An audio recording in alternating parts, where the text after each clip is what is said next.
السلام علیکم ورحمۃ اللہ وبرکاتہ۔ الحمد للہ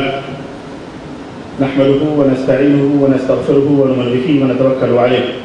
ونعوذ باللہ من شرور انفسنا ومن سیئات اعمالنا من يهده الله فلا مضل له ومن يضلله فلا هادي له واشهد ان لا اله الا الله واشهد ان محمدا عبده ورسوله اما بعد فإن خير الحديث كلام الله وخير الهدي هدي محمد صلى الله عليه وسلم وشر الأمور محدثاتها وكل محدثة بدعة وكل بدعة ضلالة وكل ضلالة في النار. قال الله تبارك وتعالى في كلامه المجيد: أعوذ بالله السميع العليم من الشيطان الرجيم بسم الله الرحمن الرحيم. يا أيها الذين آمنوا اتقوا الله حق تقاته ولا تموتن إلا وأنتم مسلمون واعتصموا بحبل الله جميعا ولا تفرقوا. وقال تعالى في مقام آخر: إن السمع والبصر والفؤاد كل أولئك كان عنه مسؤولا. وقال تعالى: ثم إلينا مرجعكم فننبئكم بما كنتم تعملون. وقال تعالى: فمن يعمل مثقال ذرة خيرا يره ومن يعمل مثقال ذرة شرا يره. اللهم صل على محمد وعلى آل محمد كما صليت على إبراهيم وعلى آل إبراهيم إنك حميد مجيد. اللهم بارك على محمد وعلى آل محمد كما باركت على إبراهيم وعلى آل إبراهيم إنك حميد مجيد. تمام قسم کی حمد و ثنا کبریائی اور بڑائی اس اللہ عز و جل کے لیے لائق و زیبا ہے جس نے ہمیں اور آپ کو پیدا فرمایا، اور بیش بہا درود و سلام اس ذات مبارکہ مطہرہ پر جنہیں ساری کائنات کے لیے رشد و ہدایت بنا کر کے بھیجا گیا۔ برادران اسلام، نوجوان دوستوں، بزرگوں اور بھائیوں اور قابل احترام اسلامی ماں اور بہنوں، آج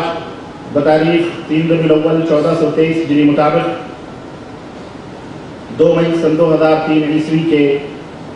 اس اجتماع میں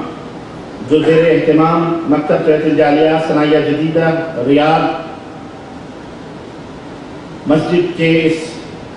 ہال میں منعقد ہو رہا ہے، اس دعویٰ سینٹر کا چوتھا سالانہ علمی دورے کا یہ چوتھا اجلاس ہے۔ جس موضوع پر گفتگو کرنے کا شرف حاصل کر رہا ہوں وہ موضوع ہے آخرت کے 5 سوالات۔ انشاءاللہ تبارک و تعالیٰ اس موضوع پر آپ سے گفتگو ہوگی کہ وہ 5 سوالات کیا ہیں، ان کے جوابات ہمیں آپ کو دینے ہیں، کیسے دینے ہیں، ہم نے کیا تیاری کرنی ہے اس کے لیے، اور ہمیں کس طرح سے اپنے رب کا مواجہہ کرنا ہے، سامنا کرنا ہے۔ اللہ عز و جل سے دعا ہے کہ اللہ تبارک و تعالیٰ ہماری اس حاضری کو قبول فرمائے، اور پاک پروردگار ہم جتنا کہیں اور سنیں اس سے زیادہ عمل کرنے کی توفیق عطا فرمائے، آمین یا رب العالمین۔ دوستو، سب سے پہلے وہ قرآنی آیات جو آپ حضرات کی خدمت میں میں نے تلاوت کی ہیں، مختصراً اس کا ترجمہ سماعت فرمائیں۔ اللہ تبارک و تعالیٰ نے فرمایا کہ تمہارے کان، تمہاری آنکھیں اور تمہارے دل، یہ تمام کے تمام قیامت کے دن ان سے سوالات ہوں گے، پوچھے جائیں گے، ان کا محاسبہ ہوگا۔ اسی طرح سے اللہ رب العزت نے ارشاد فرمایا، پہلی آیت سورہ اسراء آیت نمبر 36 ہے اور دوسری سورہ یونس آیت نمبر 23 ہے۔ اللہ رب العزت نے ارشاد فرمایا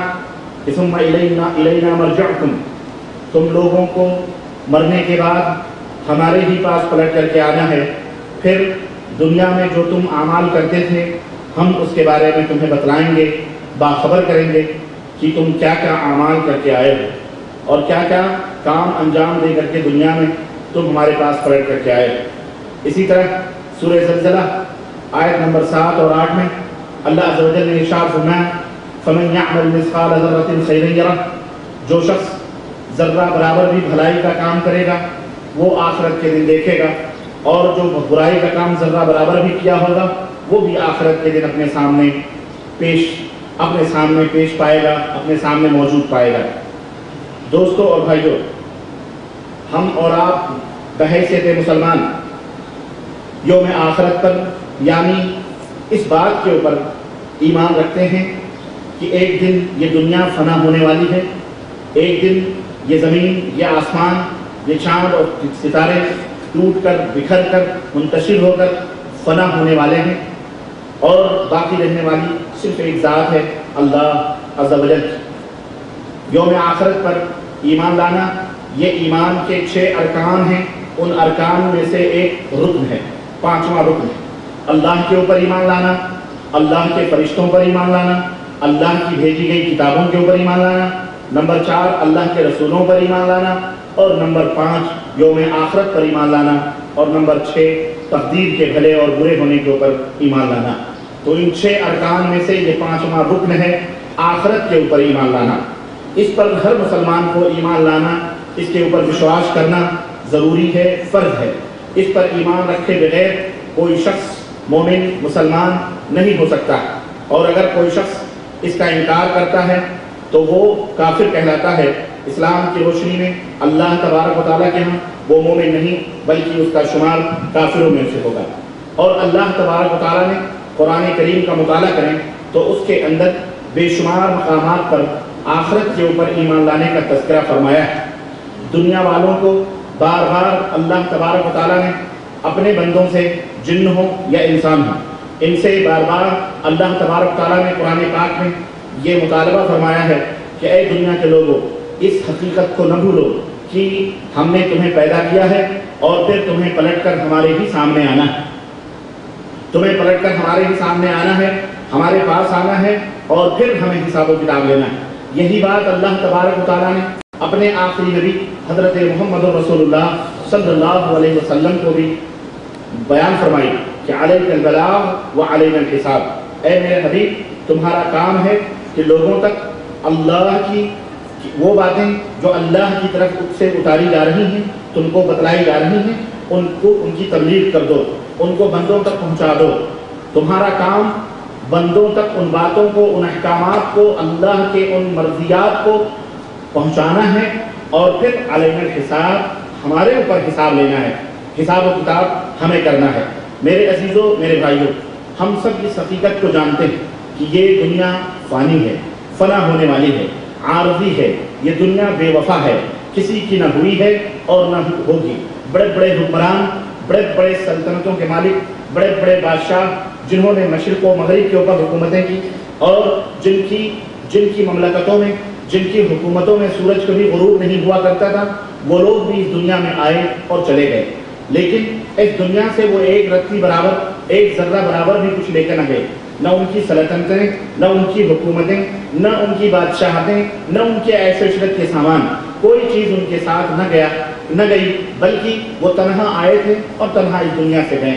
ہاتھ خالی لے کر آئے تھے، اور جب یہاں سے گئے تو ان کا ہاتھ خالی تھا۔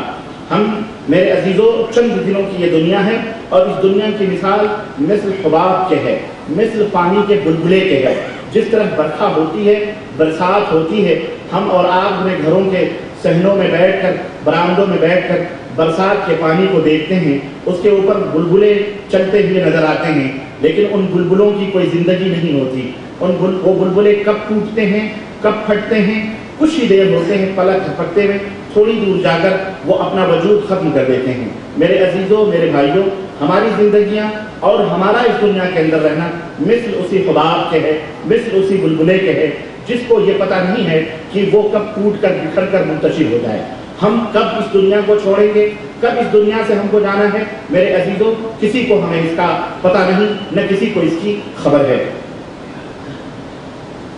ایک دن یہ دنیا مٹنے والی ہے، ختم ہونے والی ہے۔ اس لیے اس دنیا کے لیے، اس لیے اس دنیا کے لیے جو ہمیشہ جہاں ہمیں رہنا ہے، ہمیشہ جہاں ہمیں مقیم ہونا ہے، جہاں ہمیں پلٹ کر کے جانا ہے، اور جس دنیا کو بنانے کے لیے، جس دنیا کو سجانے اور سنوارنے کے لیے اللہ عز و جل نے ہمیں یہ دنیا عطا فرمائی ہے، ہمیں اس کے لیے تیاری کرنی ہے، ہمیں اس کے لیے کوشش کرنی ہے۔ ہمیں اس دنیا، وہ دنیا جہاں ہمارے باپ دادا آدم، ہماری اماں حوا رہا کرتی تھی، پھر ان کو کسی وجہ سے اللہ تبارک و تعالیٰ نے ایک لفظ کی وجہ سے اس دنیا کے اندر نازل فرمایا، اتارا، پھر اسی دنیا کے اندر ہم کو جانا ہے۔ وہی سبق اللہ تبارک و تعالیٰ نے یاد دلانے کے لیے انبیاء علیہ السلام کا، نبیوں کا، رسولوں کا سلسلہ جاری فرمایا، تاکہ میرے بندے شیطان کے فیور میں آ کر، شیطان کے چکر میں آ کر غفلت میں نہ پڑنا، تذکیر کے لیے، نصیحت کے لیے اللہ تبارک